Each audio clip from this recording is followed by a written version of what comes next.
ఉద్యమ వేదికను ఇవాళ ఊరూరా వినిపిస్తున్నటువంటి డాక్టర్ చెరుకు సుధాకర్ గారికి మరొకసారి గట్టిగా చప్పట్లతో స్వాగతం తెలియజేస్తాను. ఉద్యమ స్వాగతం తెలియజేస్తూ ఇవాళ ఈ కార్యక్రమానికి మేము బయటకు వెళ్ళగానే గడియల కొలువు మాకు వద్దని చెప్పి బయటకు వెళ్ళగానే సుందరయ్య విజ్ఞాన కేంద్రంలో సామాజిక తెలంగాణకై సోమన్న లొల్లి అనేటువంటి ఒక సభ నిర్వహించడం జరిగింది. ఆ సభకు కర్మ కర్త క్రియ అన్ని తానే నడిపించినటువంటి అన్న డాక్టర్ చెరుకు సుధాకర్ అన్న. సుధాకర్ అన్న గురించి ఒక మాటలో చెప్పాలంటే మిత్రులారా, ఈ ప్రాంతంలో జరిగేటువంటి ప్రతి ఉద్యమానికి తను ముందుండి నడిపించినటువంటి నాయకుడు.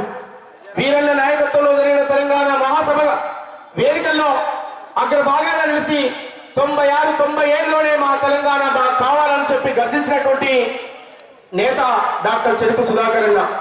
సాంబశివుణ్ణి కోసి నడి రోడ్డు మీద పడేసినప్పుడు నర హంతకులు, మాఫియా, రౌడీలు, గుండాలు దారి కాచి చంపేసినప్పుడు రోడ్డు మీద పడేసిపోతే అన్న ముందు కారులో నేను వెనుక బండిలో ఆ కడుపుల పేగులను అదిమి పట్టి దావకాలకు తీసుకుపోయేసరికి అన్న ప్రాణాలు ఇచ్చినటువంటి పరిస్థితి. అట్లా అన్న చేతుల్లో అనేక మంది ఉద్యమకారులు, ఒడిదొడుకులు, కష్టాలు, నష్టాలు, బాధలు, ఎన్ని ఆకలి, అవమానం, ఎన్ని బాధలు ఉన్నా ప్రజలే విజయులు, ప్రజల కోసమే చివరి వరకు నిలబడాలి అని చెప్పి నిలబడ్డటువంటి నేత, నాయకుడు. ఇవాళ నేను చేస్తున్న ఈ సాంస్కృతిక పోరాటానికి అన్ని తానే ఉన్నటువంటి డాక్టర్ చెరుకు సుధాకర్ అన్నను మరొకసారి గట్టిగా చప్పట్లతో మీ అందరూ కూడా వందనాలు తెలియాలి.